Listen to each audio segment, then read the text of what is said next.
Hey guys, tonight we are going to step into the pages of history that already sound a bit like a long-running television drama. The main character is not a Marvel superhero, nor a romantic novel heartthrob, but a petite lady with red hair, sharp eyes, and a personality that is more unpredictable than your boss's deadline. Yes, that is Mary the First, the one whom posterity gave a nickname both grand and terrifying, Bloody Mary. You might immediately think of a bright red cocktail in a bar. But sorry, tonight's story is not refreshing. It is a strange mix of royal tragedy, false pregnancy drama, just like an A-list celebrity scandal on Instagram, and political decisions that make you want to exclaim, what on earth was she thinking? So, before we begin, turn off the lights. Let the fan hum softly to add to the suspense. And remember, if you ever think you're having a bad day, trust me, compared to Mary, forgetting your phone charger is a walk in the park.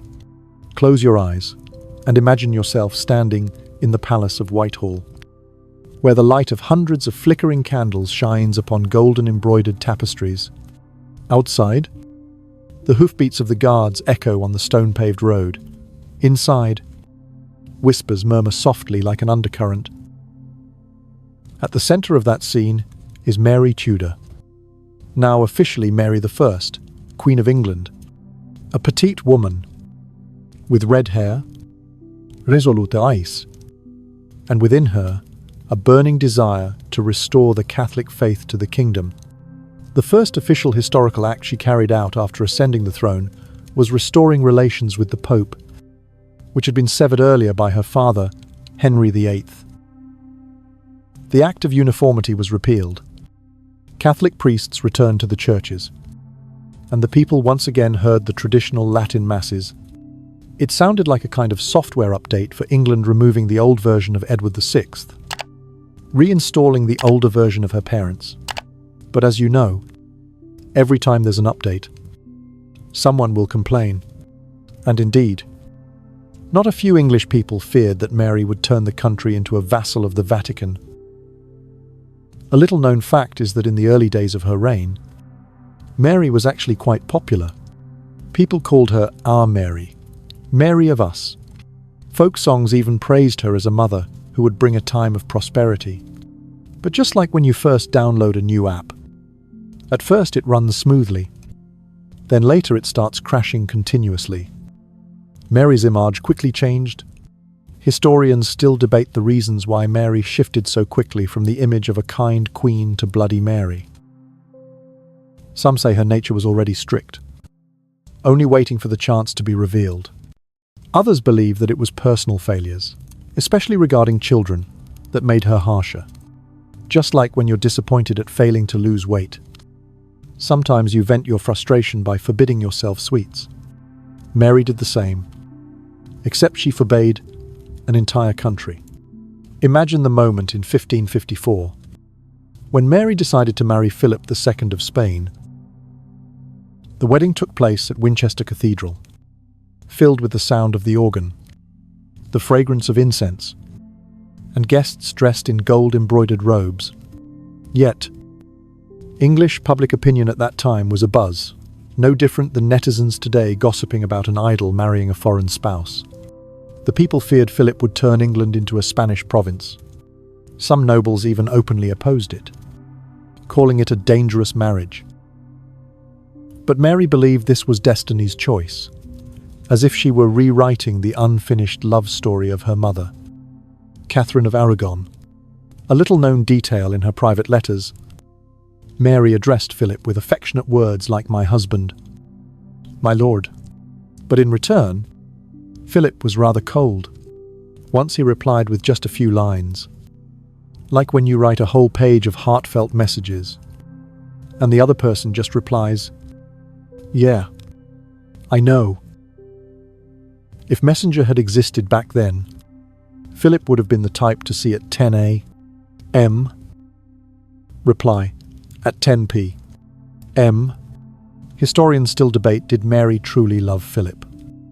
Or did she simply see him as a political tool? Some evidence shows that Mary was completely infatuated. While Philip was indifferent, this only made her more eager to prove her love with a child, a symbol of both personal happiness and political stability. And then came the tragedy of the first false pregnancy. In the year 1555, Mary announced joyful news: she was pregnant. The whole kingdom burst into celebration.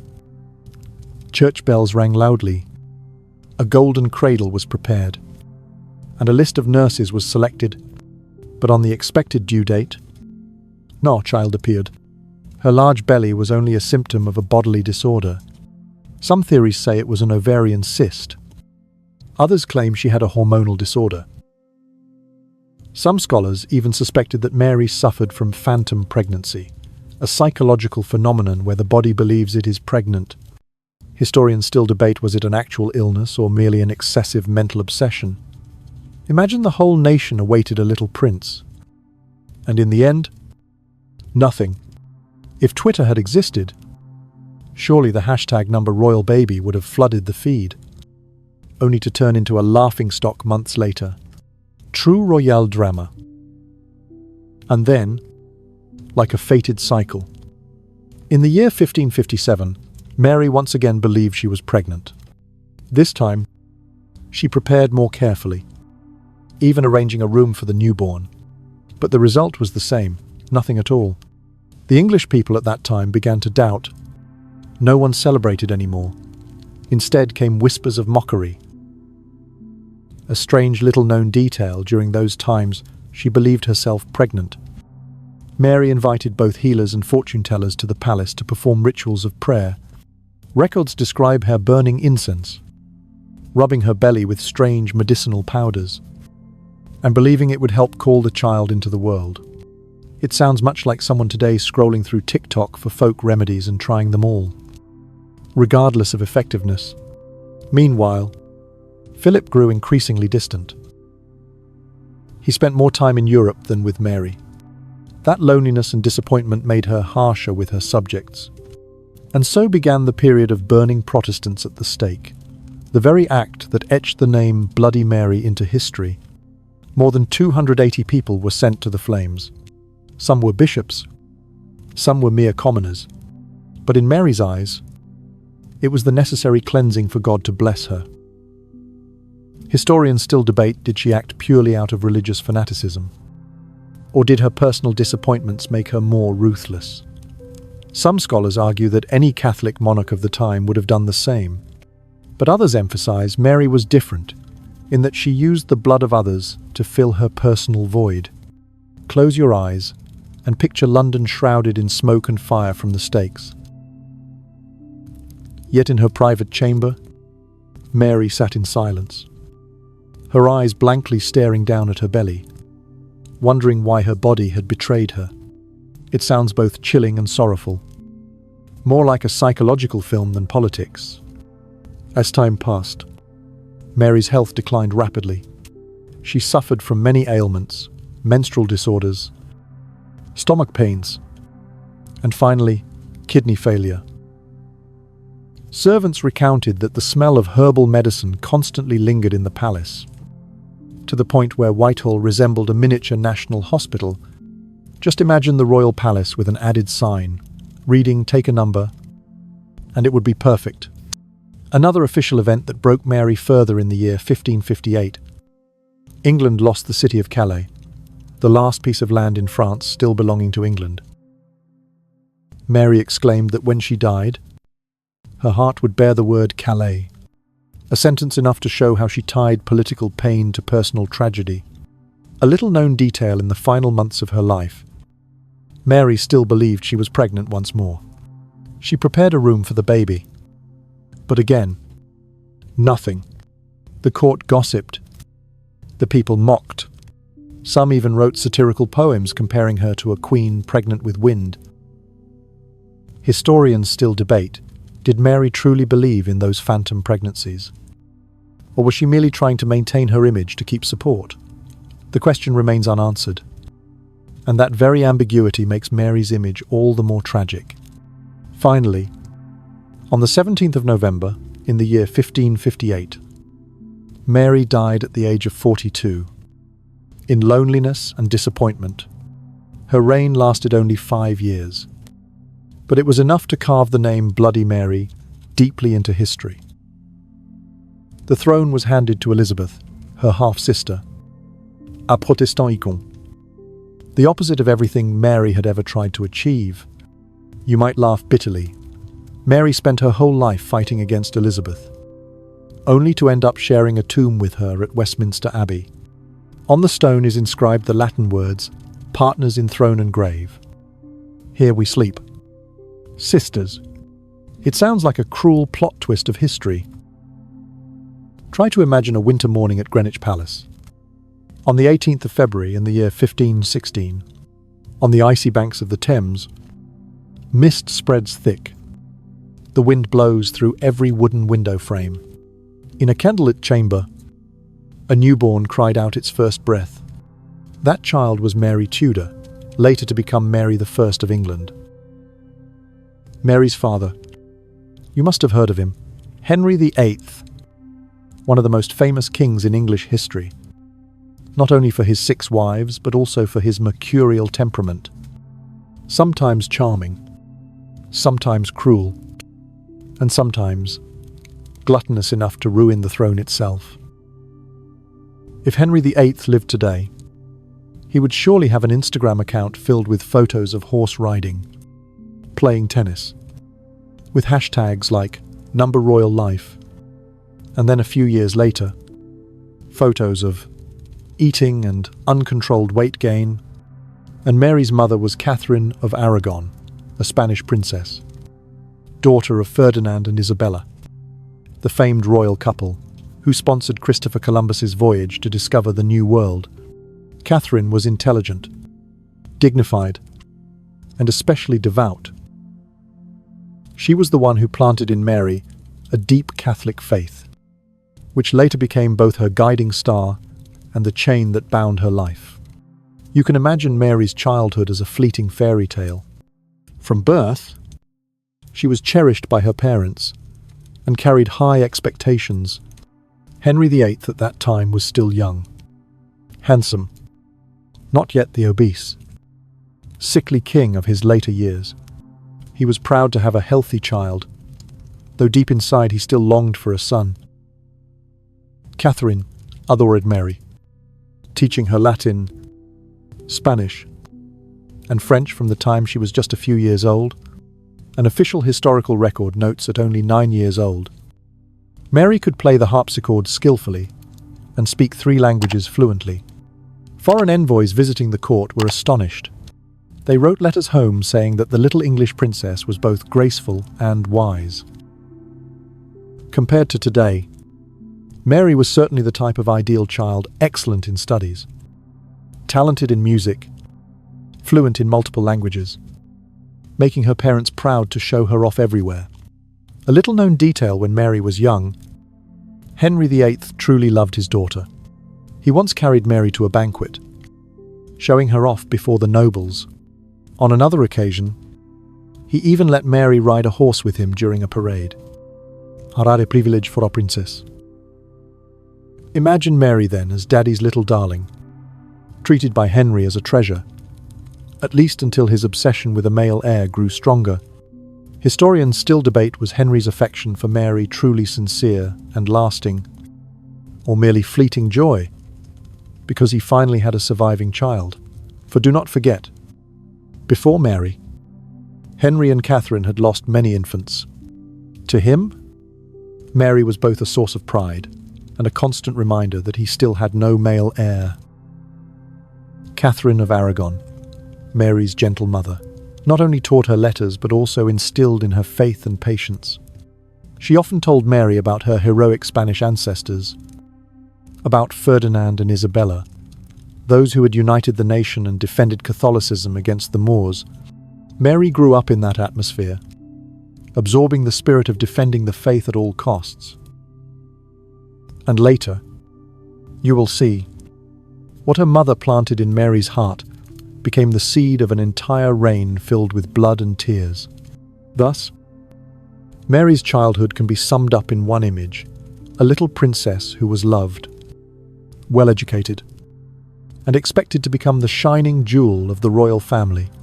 But, as in many fairy tales, that initial light was only the prelude to a long tragedy. For when Henry VIII decided to abandon Catherine to marry Anne Boleyn, Mary's life would take a completely different turn. From daddy's darling to illegitimate child in the records of the court.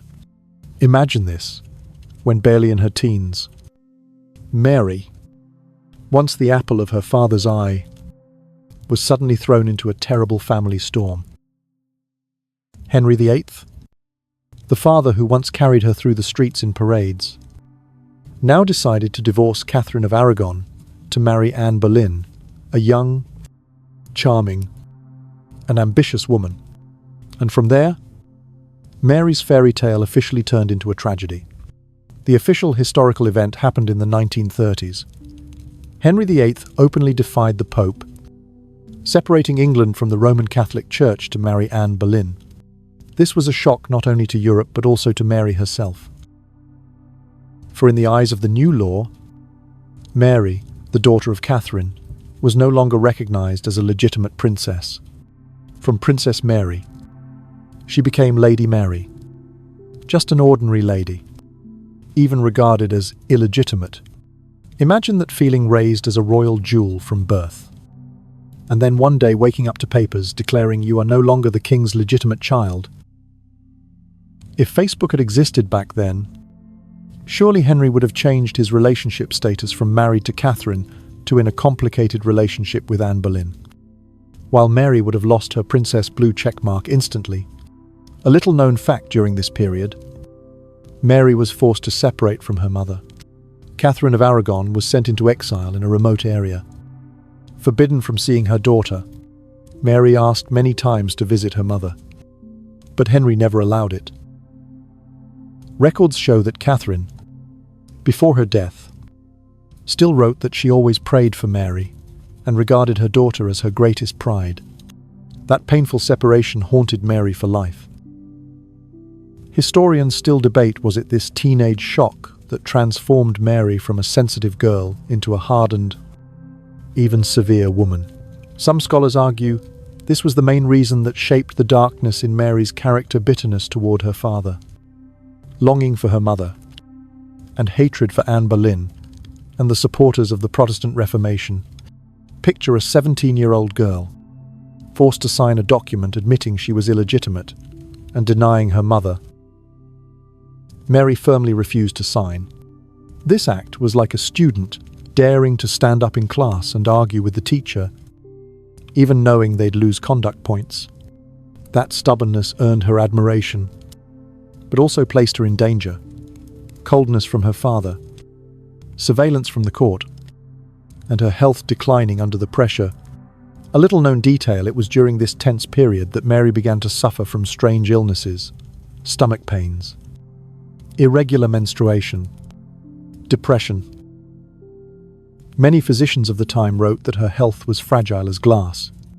Some modern historians believe that the psychological stress of adolescence contributed to the gynecological ailments that haunted Mary for the rest of her life.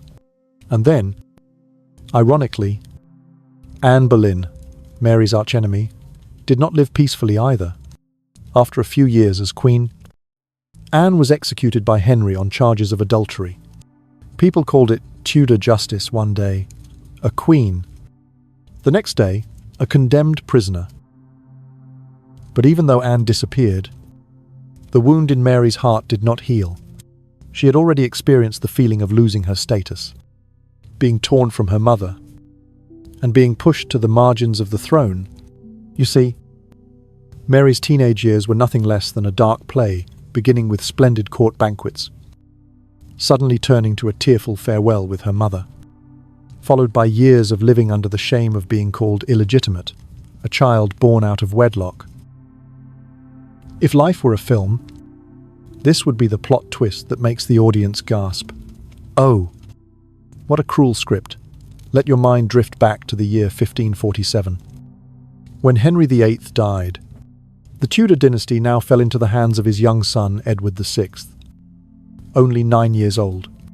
To the court, this was a prodigy of Protestantism, surrounded by advisors, trained to turn England into a nation of radical religious reform. But to Mary, it was the beginning of a deeply uneasy period, for she, a steadfast Catholic woman, suddenly became a thorn in the side of the new regime.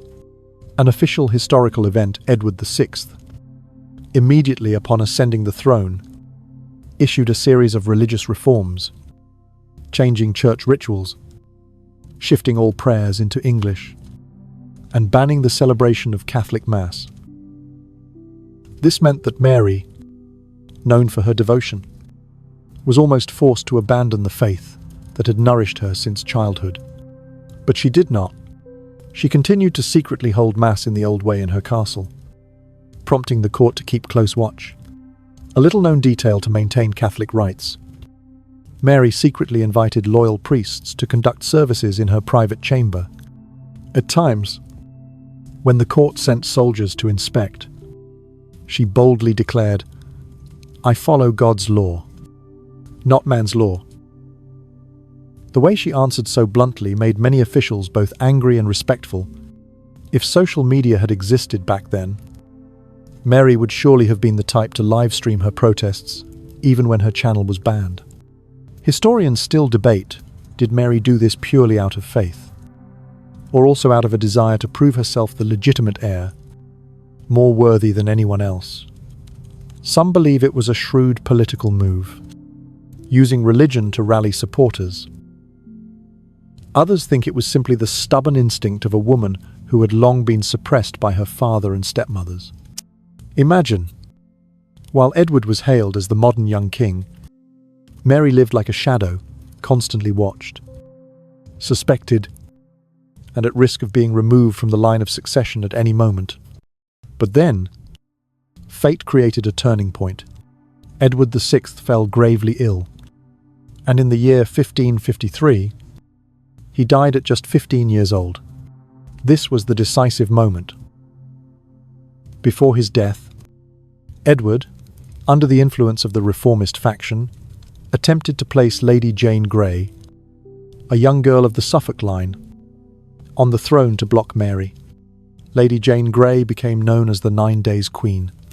But the truth was, the people of London would not accept it.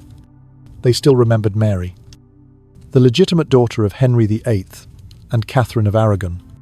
And so, in just 9 days, the court reversed course. The people poured into the streets shouting Mary's name, while Jane was deposed and later executed. Picture a July morning in 1553. The London sky, a silvery grey, the pounding of horse hooves echoing. On a white horse, Mary Tudor, once called illegitimate, rode proudly into the city. Crowds thronged, cheering, waving Catholic banners, singing as if a miracle had descended. It was the first moment in England's history when a woman became the rightful queen, not through the role of wife of a king or mother of a king, but as the one who herself wore the crown.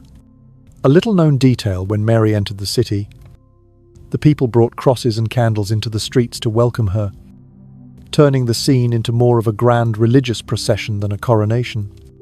Many foreign envoys recorded that they had never seen a woman received with such fervour. If Twitter had existed back then, surely the hashtag number Queen Mary would have trended across all of Europe. Historians still debate, did that support come from loyalty to Mary? Or was it simply a reaction against the nobles' plot to manipulate the throne? Whatever the answer, the truth remains that Mary had triumphed, and from a discarded princess, she transformed into the Queen of England in the blink of an eye. You can see the irony of history. The one stripped of her title, treated as an outcast, was ultimately lifted to the throne by the very people. That is the power of collective memory. When the crowd believes you are worthy, no decree can stop it. And for Mary, that moment riding into London was the greatest peak of her life, a glorious beginning. but also the opening of a road toward tragedy. Close your eyes and imagine the summer of 1553. London brimming with a festival atmosphere, the streets packed with cheering crowds. Flex hung, Candle Lee. They praised Mary as a symbol of justice restored after years of suppression. And in that moment, Mary herself believed she held the chance to heal the kingdom and bring England back to the right path. An official historical event, one of the first things Mary did after ascending the throne was to reinstate the legitimacy of her mother, Catherine of Aragon. This was like a belated vindication, and also a powerful political statement. She wanted the world to see that her Catholic bloodline had never been broken. Many English Catholics wept, believing that God's justice had finally prevailed. A little-known detail in the first weeks, Mary was lovingly called by the people, Our Mary. They expected her to be a kind queen, healing divisions and bringing a new golden age. Folk songs praising Mary were sung in taverns, markets, and even in church ceremonies. Compared to today, Mary would surely have become the #1 trending star overnight. Historians still debate, did those feelings truly arise from genuine affection for Mary? Or were they merely a temporary reaction to frustration with Lady Jane Grey and the nobles manipulating power? Some argue that Mary was simply in the right place at the right time, benefiting from the people's resistance, but others insist that she truly had charisma, a steadfast woman, unyielding under pressure, and that was precisely the quality that inspired trust. Imagine, when she first sat on the throne, Mary was 37 years old, an age in the 16th century, often considered old for a woman without children. But she believed that maturity and the bitter experiences of her past gave her enough strength to rule. Perhaps in the moment she donned the crown, Mary whispered, "Mother, I have done it." Yet, this political honeymoon did not last. Mary's first challenge was the question of marriage. To strengthen her position, she decided to marry Philip II of Spain, the son of Emperor Charles V, to Mary. This was both destiny's arrangement and a strategic step. She was the daughter of Catherine of Aragon, and now an alliance with the Habsburgs would bring England back into the Catholic embrace of Europe. It may sound reasonable to you, but not to the English people. In their eyes, Philip was not a charming prince from a fairy tale, but a cold, ambitious foreigner. Many nobles whispered, will he love Mary? Or only wish to turn England into a vassal of Spain? If there had been tabloids at that time, the headline would surely have been, Mary marries man 11 years younger, true love or political contract. A little-known detail on her wedding day. Mary wore a deep red gown, her face radiant. She called Philip my husband, my lord, with all her passion. But Philip remained almost indifferent. After the wedding, he spent more time in Europe than with Mary. If he lived in your era, Philip would surely be the type to see a message without replying, while Mary lay awake all night, waiting only for a heart icon. Historians still debate, was Mary truly happy in this marriage? Some say she found comfort, at least in the first few months, but others stress that Philip's coldness only deepened the wound in Mary's heart, turning her longing for a child into an obsession. And as you already know, from here began the tragedy of the phantom pregnancies. Close your eyes and imagine the court preparing a golden cradle, the people singing in anticipation of a prince, church bells ringing joyfully. But then, no child was born. The entire nation was disappointed, and Mary collapsed. From then on, the image of our Mary gradually disappeared, replaced by a queen increasingly harsh, remembered by history forever as Bloody Mary. Picture it after the short days of festivity celebrating the supposed pregnancy. The atmosphere in London suddenly fell into awkward silence. No child was born, and that silence echoed like a death knell for the faith of the whole nation. Mary, once the hopeful Our Mary, now gradually became a symbol of disappointment. An official historical event in the year 1555, Mary ordered the public execution of numerous Protestant leaders, including Archbishop Thomas Cranmer, the very man who had helped her father, Henry VIII, break from the Pope. The executions took place right in Oxford Square and many other locations. Crowds gathered, the flames roared, and the name Bloody Mary began to emerge from those very stakes. A little-known detail: Mary never directly attended the executions. She usually sat in the palace, receiving reports or praying when the stakes were about to be lit. Servants recounted that she often knelt for hours in the chapel, believing that cleansing by blood was the way for God to grant her a child. One could say that in Mary's mind, between the desire for motherhood and the killings, lay a vague thread, connecting them. Historians still debate, was Mary truly a bloodthirsty queen? Or was she merely acting like many Catholic monarchs of her time? Some argue she did nothing different from other European countries then, in France or Spain. Heretics were also burned frequently. But some scholars emphasize precisely because she was a woman, and because her personal failures in childbirth were so prominent, every decision of Mary's was stained red by history more than was fair. Imagine the scene in London at that time, smoke and flames billowing from the stakes. The people at first terrified, later resentful. Meanwhile, inside the palace, Mary grew increasingly frail, her complexion pale, living constantly in the smell of herbal medicine and the murmuring of prayers. The entire court resembled nothing less than a massive hospital, from the scent of remedies, her groans, to the flickering candlelight that never went out. If there had been a number board placed in the hallway, the scene would have looked no different from a Tudor-era luxury clinic. Another official event that broke Mary further in the year 1558. England lost Calais, the last remaining piece of land in France. To the English, this was a national humiliation. To Mary, it was a wound that cut to the heart. She once exclaimed, "When I die, open my heart, and you will find Calais engraved upon it." It sounds like a line from a tragic play, but it was the true cry of a queen at the end of her strength. A little-known detail: even when gravely ill, Mary still believed she was pregnant again. She prepared a room for a newborn, but as before, it was only an illusion.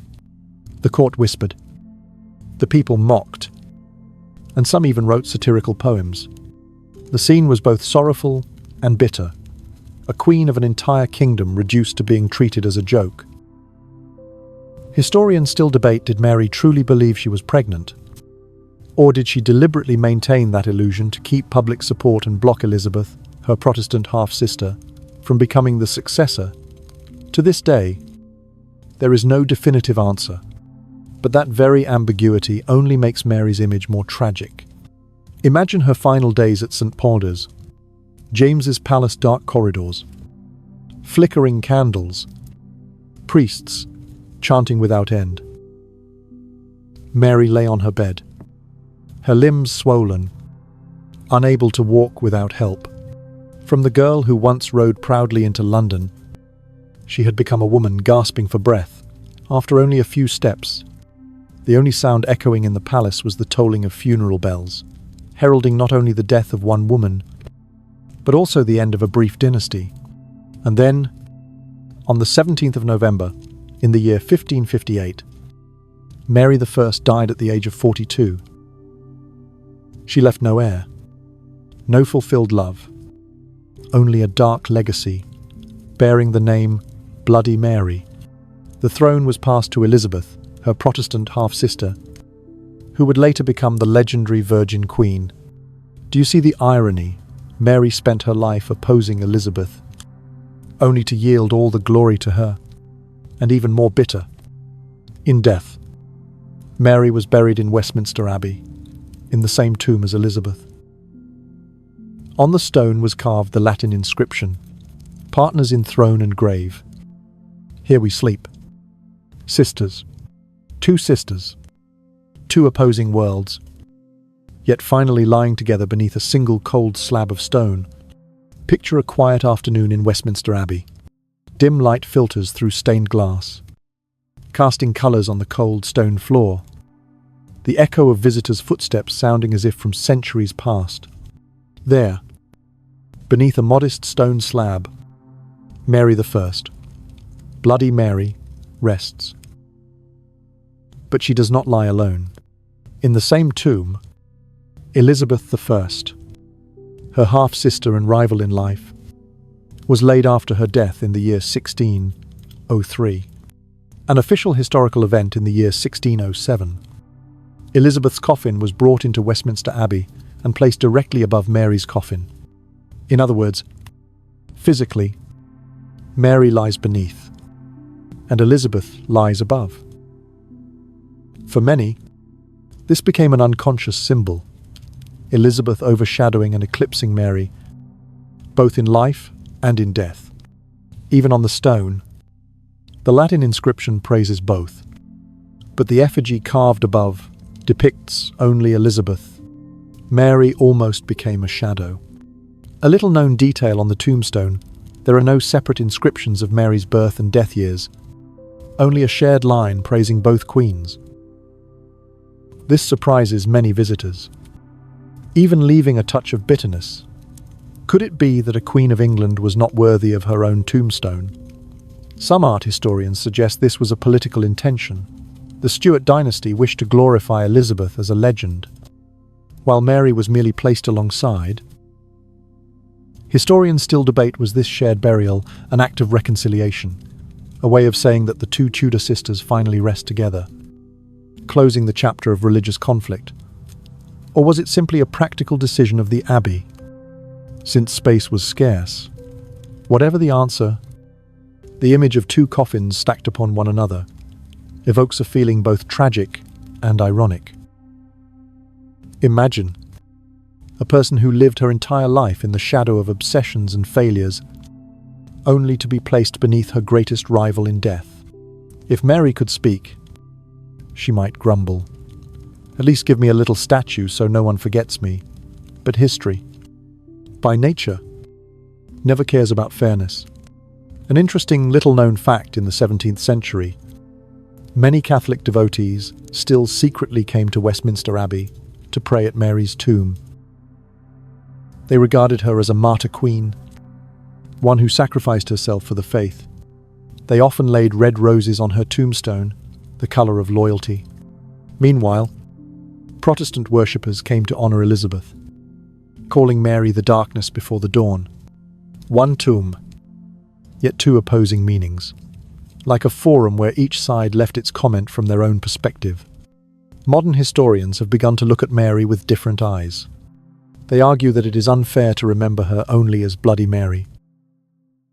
Mary was also a deeply tragic woman, the daughter of a broken marriage, a childhood stripped of status, a queen betrayed by her own body and haunted by the pain of motherhood.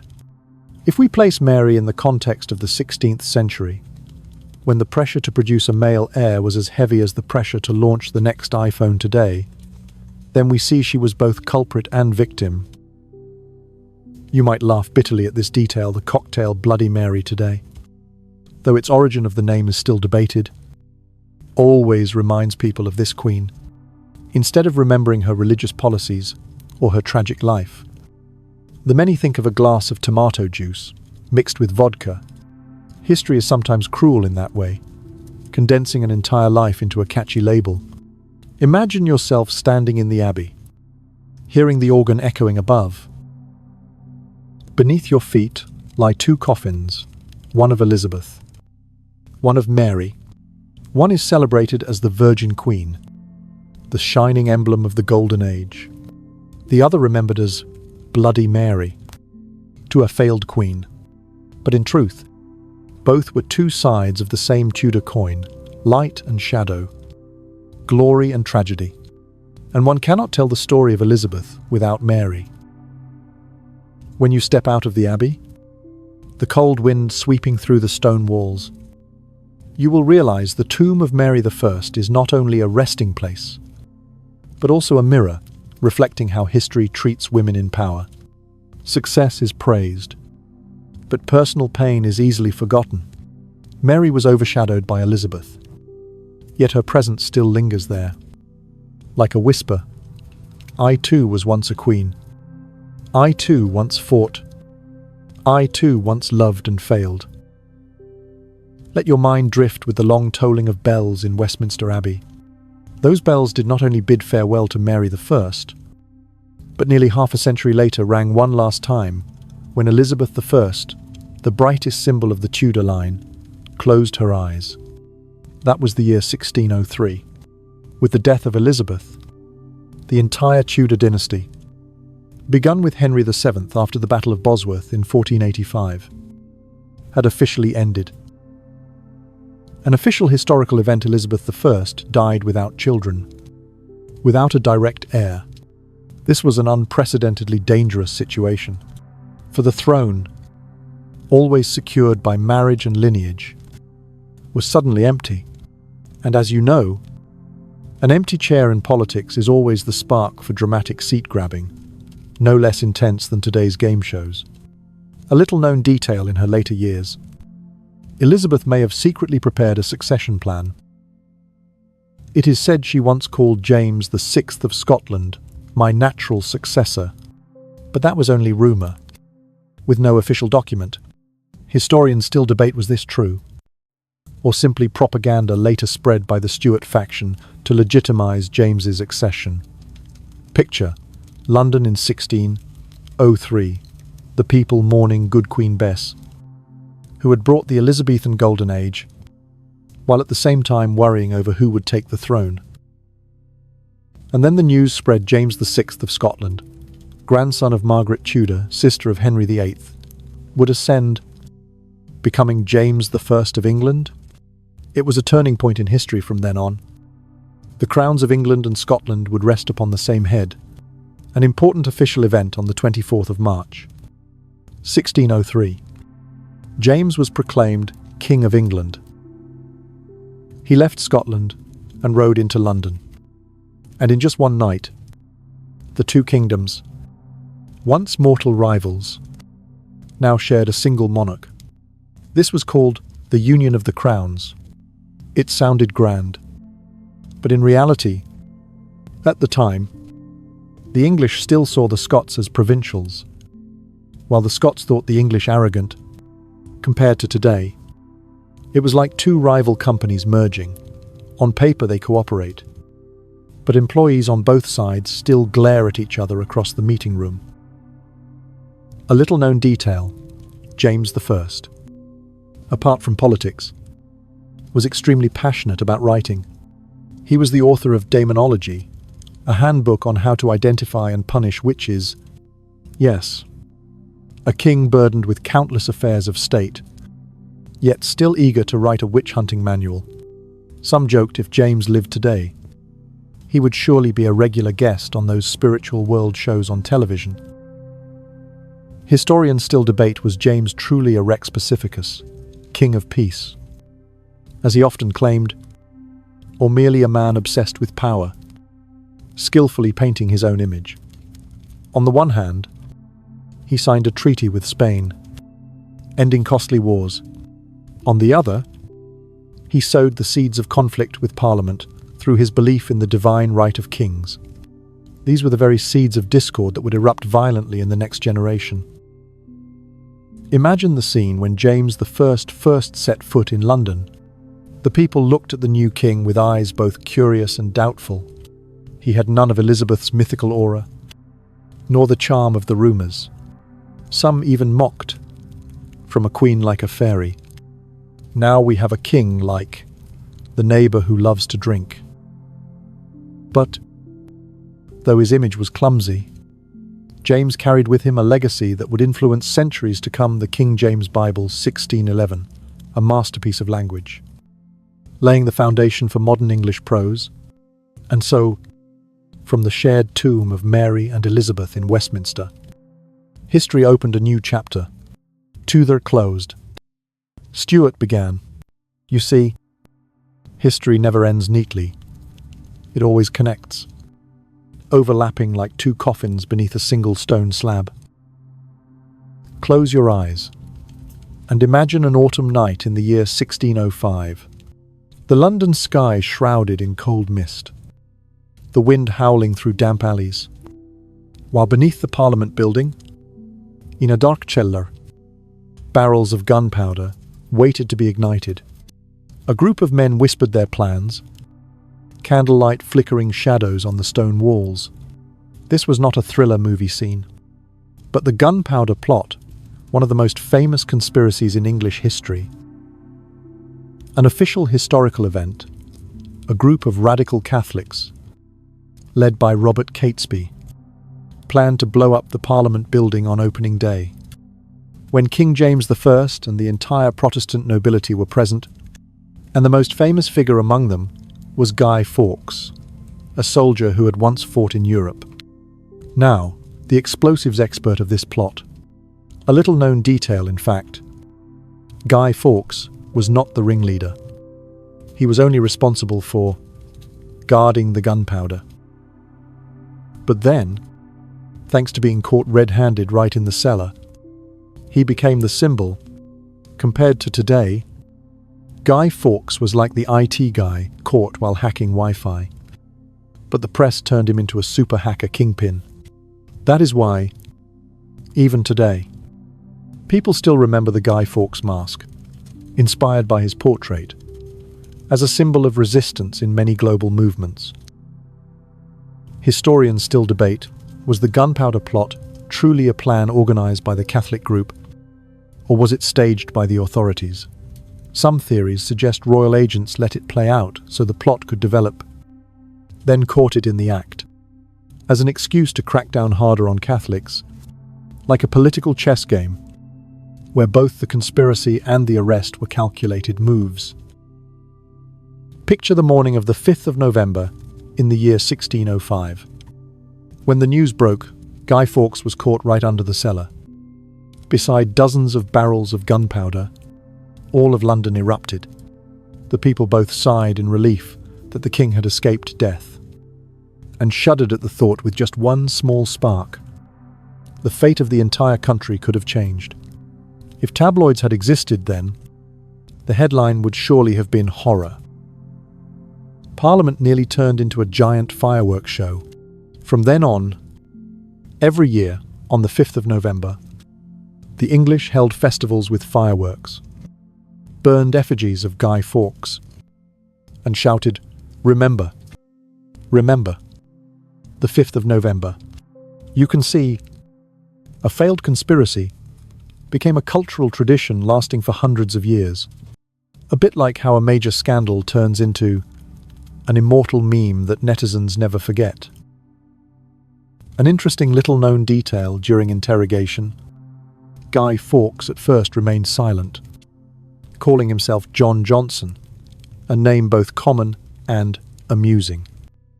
No different than someone today declaring my name is John Smith. But in the end, under torture, he confessed. The image of the unyielding Guy Fawkes that many honor is actually only part of the truth. You see, from Mary I with her family tragedies, to Elizabeth I with the glory of the Golden Age, and now to James I with gunpowder conspiracies, English history kept spinning between tragedy, esplendor, and political farce. It was like an endless series with romantic drama, thrilling action scenes, and plot twists that left the audience breathless. Imagine, after surviving the haunting of the gunpowder plot, James I seemed to have firmly secured his throne. He called himself Rex Pacificus, the King of Peace, and was very proud of having signed a treaty with Spain, ending the costly wars Elizabeth I had left behind. But you know, English history has never allowed a king to rest for long. An official historical event from the years 1610 onward, James I clashed repeatedly with Parliament. The cause was simple but eternal: money. The king needed funds to maintain the court, to wage wars, to host royal feasts. But Parliament held the purse strings. James believed in the divine right of kings, that his power came from God, not from the people or MPs. Meanwhile, Parliament argued, this money belongs to the people, and spending it requires permission. And so, every session was tense as a tightened string, like a company meeting where the boss bangs the table shouting, "I am right," while the employees insist on voting rights. A little-known detail, James I was extremely fond of parties and strong drink. It is said he often drank until his face flushed red, his voice trembling, yet still stood to lecture about royal morals. If TikTok had existed then, surely the video, the king drunk but still preaching morality, would have gone viral no less than any dance trend. Historians still debate, was James I truly an incompetent king, interested only in revelry? Or was he a clever strategist, maintaining balance between England and continental Europe? Some scholars argue he succeeded in keeping England out of the brutal religious wars raging in France and Germany. But others emphasize that his indulgence, corruption, and autocratic rule sowed the seeds of conflict that his son, Charles I, would pay for with his life. Close your eyes and hear footsteps echoing in the corridors of Whitehall Palace. Inside, James I sat on the throne, surrounded by favoured courtiers, many of whom were not old nobles, but merely new close friends. In particular, the court buzzed with rumours about George Villiers, the Duke of Buckingham, the handsome young man favoured by James so much that he surpassed long-established nobles. Many historians whispered, was this friendship merely ordinary? Or was there something deeper? That question is still discussed today. Another official event further revealed the looseness in the years 1620. James tried to marry his son, Prince Charles, to Spanish and French princesses to strengthen alliances. But everything ended in miserable failure, even bringing embarrassment to the court. The English people, already suspicious of the king for favouring Catholics, now grew even angrier. To them, James was nothing more than gambling the kingdom's future on the board of diplomacy and losing every match. A strange little-known detail James I loved: writing books. Besides demonology about witches, he also wrote The True Law of Free Monarchies, explaining why kings had the right to rule absolutely. If he had a personal blog today, it would surely have a long-running series like 10 Reasons Why I Am Always Right. And then, in the year 1625, James I died, ending 22 years of reign. He left the throne to his son, Charles I. The English people at that time sighed. If James at least managed to keep peace, who knows how Charles will cope? And indeed, as predicted, under Charles the conflicts between king and parliament erupted into a real storm, the English Civil War. You see, from a king who called himself Rex Pacificus, James I ended his reign not with eternal peace, but with a chasm of suspicion and conflict. History was like a domino game, and James was the first piece to fall, dragging along a chain of events that would shake the English throne throughout the 17th century. Let your body relax a little, and let your mind drift to the spring of 1625. Across London, church bells rang, announcing the death of James I, and immediately after, a new name was proclaimed: Charles I, the new King of England, Scotland, and Ireland. An official historical event, Charles I officially ascended the throne on the 27th of March, 1625. He was small in stature, walked with a limp because of a weak leg, and spoke with a slight stammer. But there was one undeniable point: he was extremely attentive to image. Charles was the first king to hire the great painter Anthony van Dyck as his personal photographer, producing a series of brilliant, majestic portraits.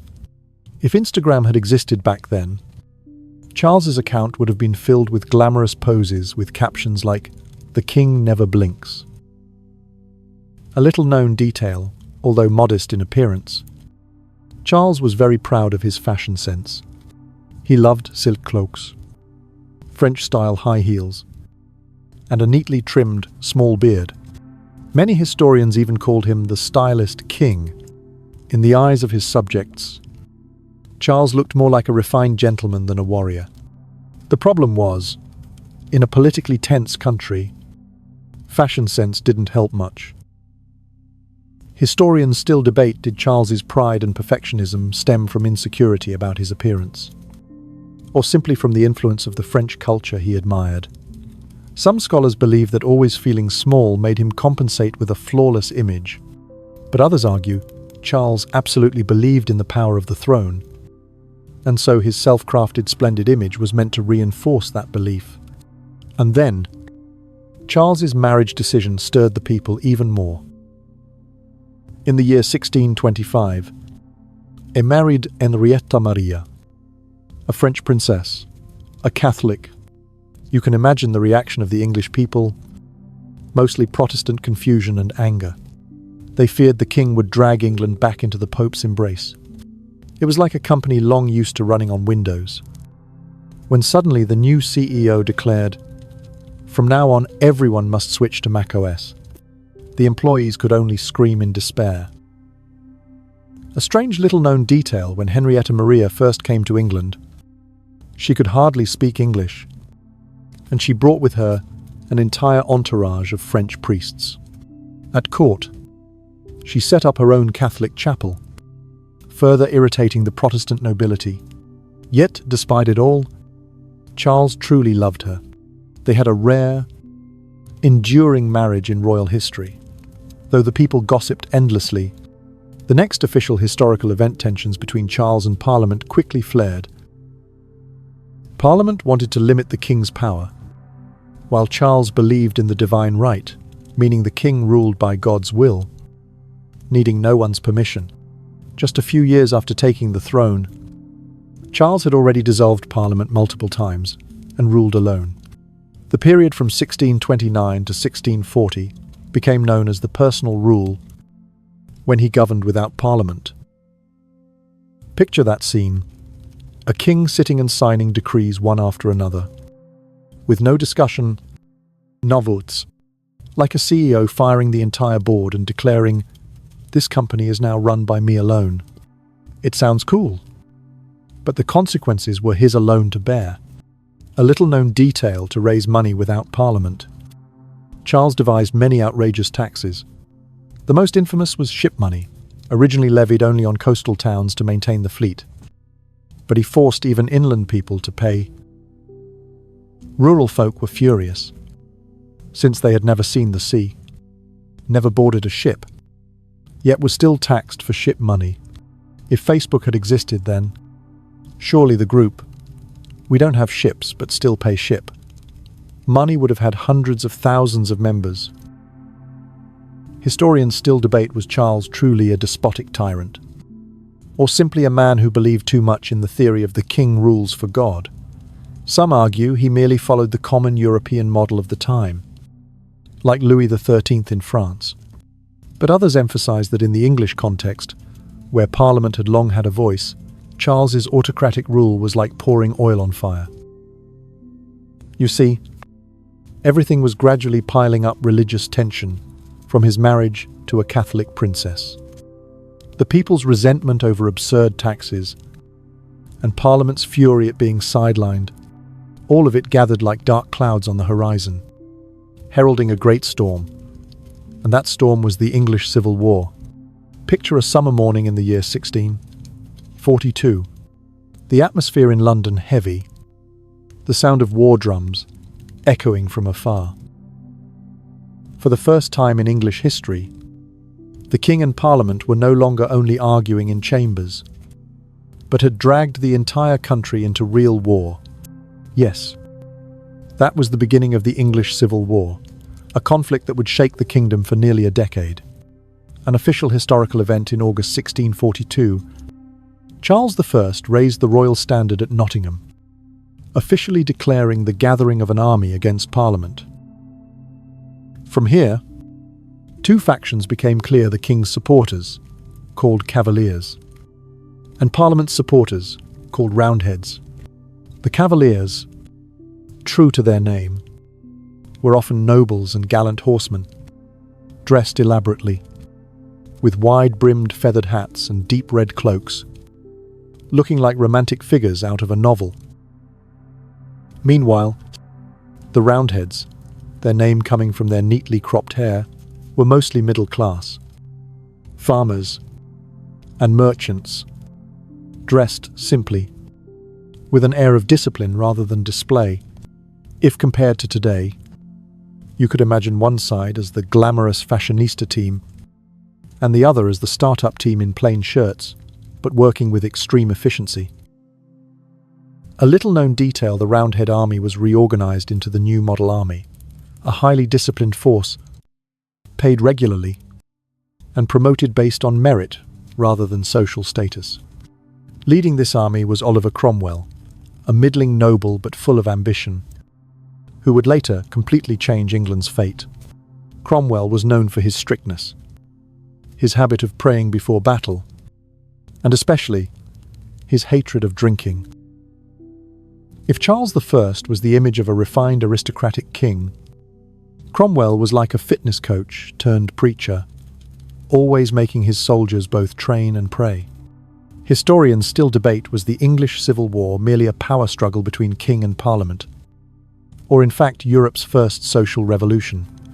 Some argue it was just an internal elite conflict, while others view it as a stepping stone toward modern parliamentary democracy.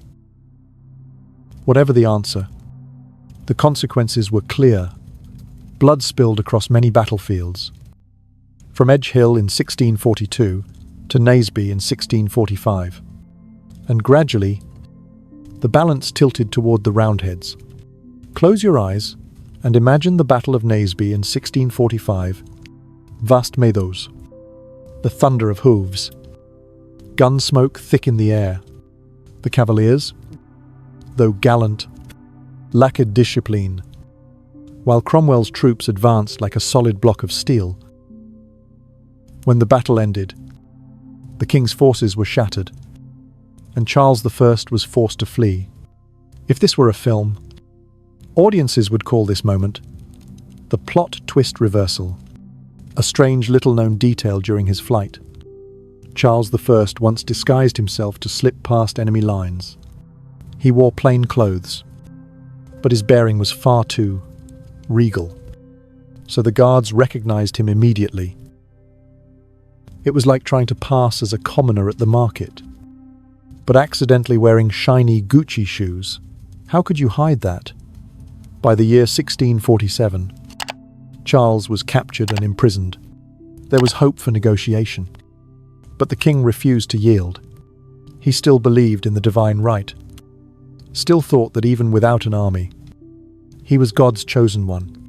That stubbornness made Parliament and Cromwell lose patience. And then, an unprecedented decision was made to put the very King of England on trial. An official historical event on the 20th of January, 16429.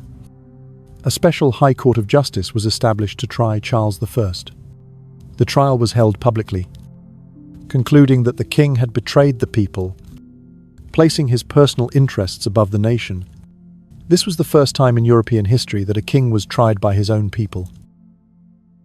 Historians still debate, was the execution of Charles I a great step forward for political liberty, or simply the outcome of a victorious faction eliminating its rival, though opinions differ. None can deny the shock it caused. Imagine the scene on the 30th of January, 1649. At Whitehall, the winter air was freezing, snow drifting down lightly, the crowd silent to the point of suffocation. Charles stepped out, wearing 2 layers of clothing, so no one would see him shiver from the cold. Before placing his head on the block, he said, "I am your king. I, the an innocent man." Then, the blade fell. A little-known detail: when Charles's head fell, The crowd rushed forward, many trying to dip their handkerchiefs in the king's blood to keep as holy relics. It sounds gruesome, but it reflected the mindset of the time, both loathing royal power and being superstitiously drawn to it. And so, for the first time in history, England had no king. Parliament declared the establishment of the Commonwealth of England, a republic, but as you know, power is never easily shared, and the one who quickly rose to seize total control was none other than Oliver Cromwell. Imagine the morning after the 30th of January, 1649. On the streets of London, there was no festive sound of coronation, not banners fluttering. Instead, the air was heavy, the people whispering ceaselessly. Did we really just execute the king? Yes. For the first time in history, England entered an era without a monarch, the so-called Commonwealth of England. An official historical event after Charles I was executed. Parliament took power and declared England a republic. But in reality, the one who truly held power was Oliver Cromwell and the new model army. If Parliament then was like a tangled board of directors, Cromwell was the hard-handed CEO, holding both the keys to the treasury and the final say. A little-known detail, Cromwell was not originally a high noble. He was only a middling landowner, raising horses and farming in Huntingdon. Thanks to his military talent and intense religious faith, he gradually rose to the position of general. It is said that before each battle, Cromwell often prayed all night. Then the next morning rode into battle with a radiant face, making soldiers believe he carried the light of God. If Twitter existed today, netizens would surely call him a kind of startup leader, but addicted to the Bible. Historians still debate, was Cromwell truly the father of English parliamentary democracy, or simply a military dictator in religious clothing? Some scholars see him as the one who saved the nation from chaos, but many others argue that he merely replaced one throne with another throne, only under a different name. Close your eyes and picture the year 1650, when Cromwell led troops into Ireland. At Drogheda and Wexford, thousands were massacred. To the Irish, Cromwell was the most brutal figure they had ever known. But to many English, he was the saviour who crushed rebellion. These two extremes persist to this day in London. There stands a Cromwell statue before Parliament, while in Ireland, his name still makes many shudder. A strange detail in court. Cromwell once banned most forms of entertainment. He closed theatres, forbade dancing, even restricted Christmas celebrations as wasteful excess. The people of London called him Killjoy, the one who extinguished joy. Compared to today, it was no different than a government banning Netflix, banning karaoke, and making everyone go to bed at 9 o'clock at night. An official historical event in the year 1653, Cromwell dissolved Parliament by force, then declared himself Lord Protector of the Commonwealth. Frankly, he became a king without a crown. This part of history is truly ironic.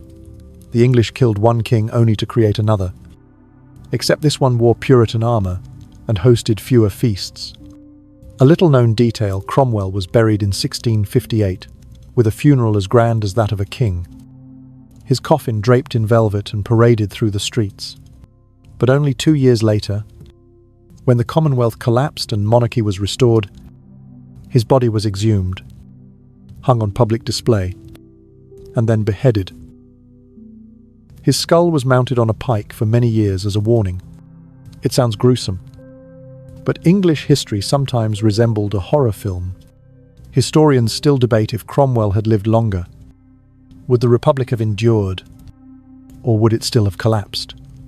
Some believe his son, Richard Cromwell, was too weak, and that was the true cause of failure. But others argue that from the very beginning, a nation accustomed to monarchy turning into a republic was already an unsustainable experiment. And then, In the year 1660, after so much chaos, the English people decided, enough. Return the throne to the king. At least it's easier to understand. And so, the son of Charles I, Charles II, was invited back from exile, opening the period called the Restoration of the monarchy. Imagine the morning of the 25th of May, 1660 at Dover Harbour. Flags waving, drums and trumpets resounding, thousands of people cheering to welcome a tall, slender figure with long curly hair flowing in the wind. That was Charles II, whom history called by the nickname the Merry Monarch. After so many gloomy years, the English once again had a king who loved parties, music, and art. Let your imagination return to London in 1660. The whole city was buzzing like a giant festival. As Charles II, son of Charles I, officially returned to the throne, the people cheered, flags waved, fireworks exploded across the sky.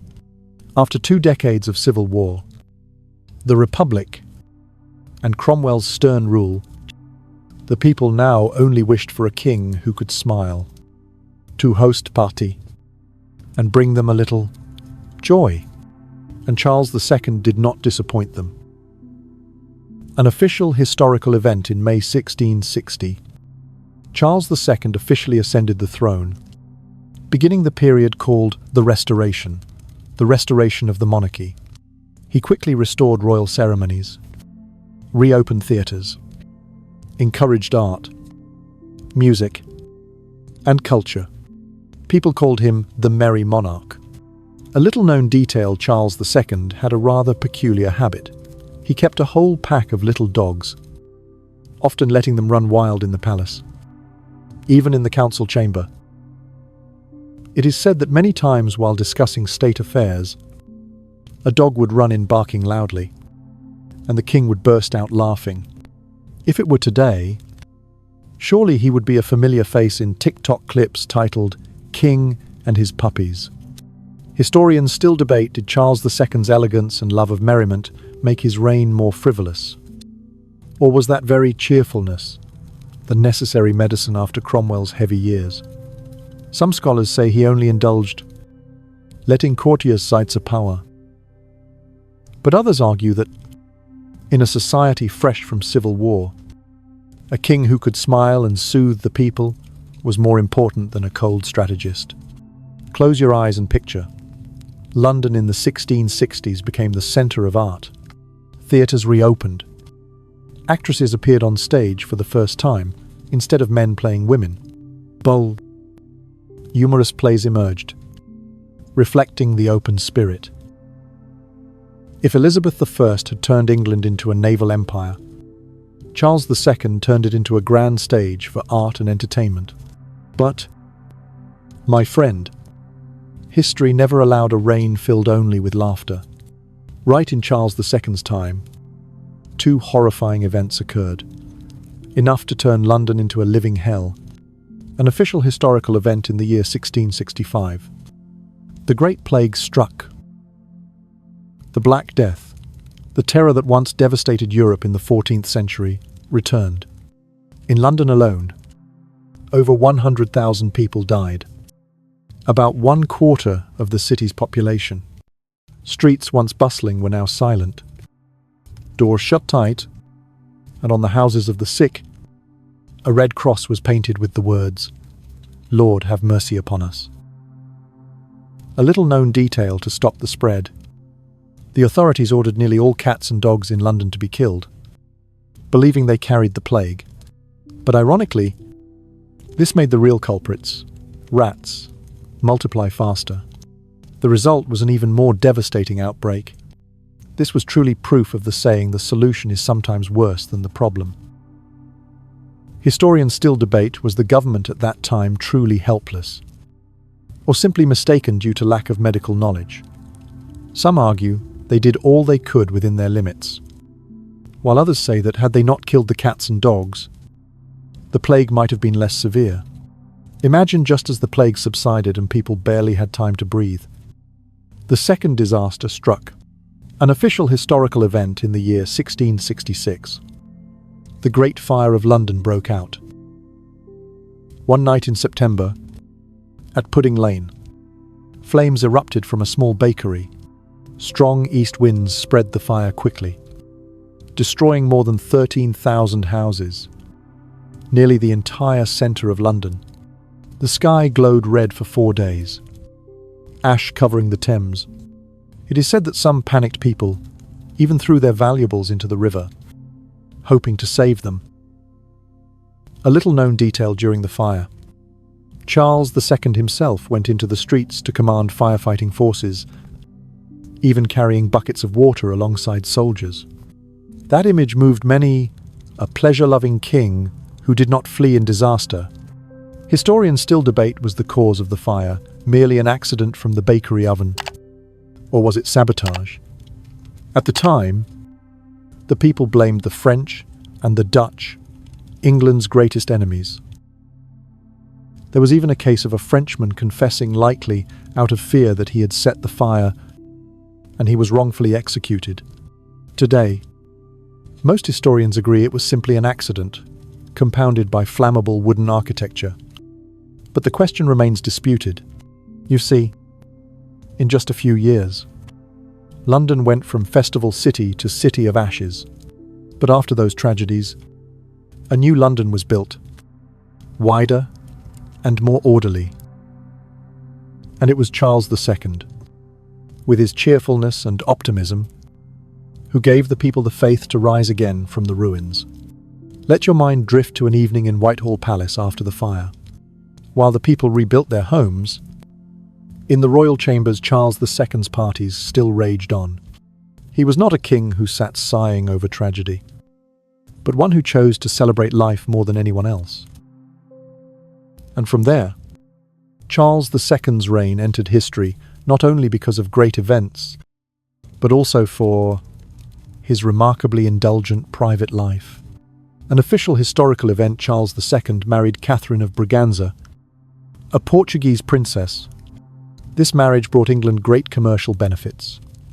England gained control of Bombay in India and Tangier in North Africa, territories vital to the future empire. But there was one problem: Catherine bore no children. And that opened another extracurricular chapter of Charles's life.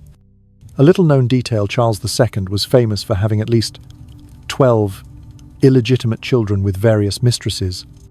His consorts, from Barbara Villiers and Nell Gwyn to Louise de Querouaille, all became legends in the aristocracy. People joked that the palace in Charles II's time was like a Stuart-era reality show, every day a new episode, with romantic drama, jealousy, and intrigue.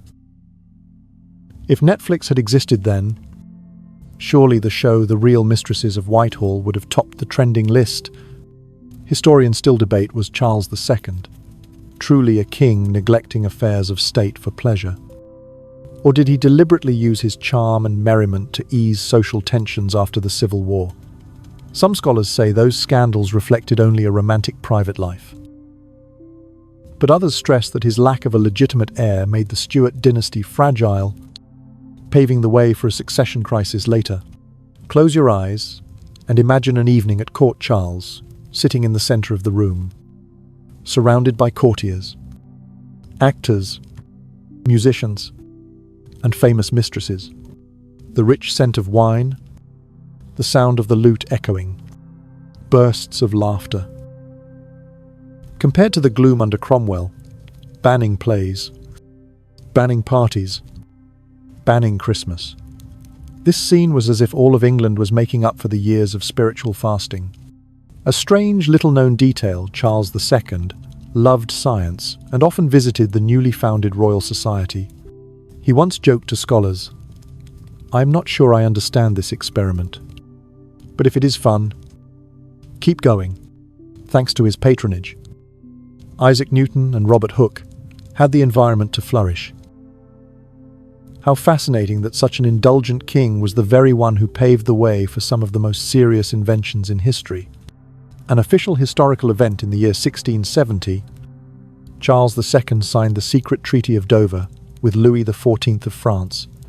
He promised to lean toward Catholicism and receive subsidies from France, in return for supporting France in its wars. This made many suspect he intended to bring England back to Catholicism. But Charles was very shrewd. Publicly, he still kept the appearance of a Protestant-friendly king, while secretly receiving gold from Louis XIV to fund the court. It was like a CEO openly partnering with Google, but secretly signing another deal with Apple for personal spending money. Historians still debate, did Charles II truly intend to convert to Catholicism, or did he simply exploit Louis XIV for funds?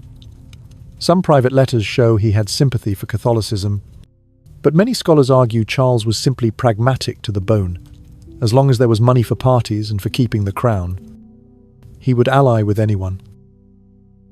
You see, the life of Charles II was a strange mixture, a king of lavish parties, but also a king who patronized science, a man with dozens of illegitimate children, but not a single legitimate heir. And this sowed the seed for a succession crisis when Charles II died in 1685. The throne passed to his brother, James, Duke of York, a Catholic in a mostly Protestant country. You see, after travelling such a long path, from Mary I obsessed with childbearing, to Elizabeth I, radiant in the Golden Age, then James I with the gunpowder plot, Charles I led to the scaffold, Cromwell sternly raising the Republic, Charles II feasting in palaces, and finally James II, overthrown by the Glorious Revolution. And you realize English history is like a long-running series. Some episodes are tragic, like the Tudor family dramas, some romantic with scandalous affairs, some tense like action films with plots to blow up Parliament. What's fascinating is that each character thought they controlled their destiny. Mary thought children would save her. Charles I believed God would side with the king. Cromwell believed Puritan ideals would change the nation. Charles II believed laughter would banish tragedy, but in the end, they were all swept into a larger wheel: politics, religion, and uncontrollable upheaval. Historians still debate, are glory and failure simply two sides of the same coin, with every dynasty carrying within it the seeds of its own collapse? Listen closely, the bells of Westminster are ringing in your imagination, echoing through cold stone vaults. In that abbey, Mary and Elizabeth still lie in one tomb. Cromwell's head was once displayed as a warning, and Charles II is still remembered as the Merry Monarch. History has closed, but the echoes remain, glittering, sorrowful, and tinged with irony. And now, as you lie in your quiet room, let those stories drift away like the war drums that have fallen silent. Tomorrow, you will wake in a modern world, where no one is forced to pay ship money without ever seeing the sea, and no king forbids parties. But the lessons remain. Power may shine like a crown, but humans, whether kings or commoners, are still as fragile as a breath. Close your eyes. Listen to the steady hum of the fan by your ear, as if the waves of time are carrying you away from palaces and scaffolds, leaving only the breath of night. I wish you a deep, peaceful sleep, so that tomorrow, when you open your eyes, you will have another new chapter in the history book of your own life. Good night. Chi Chi.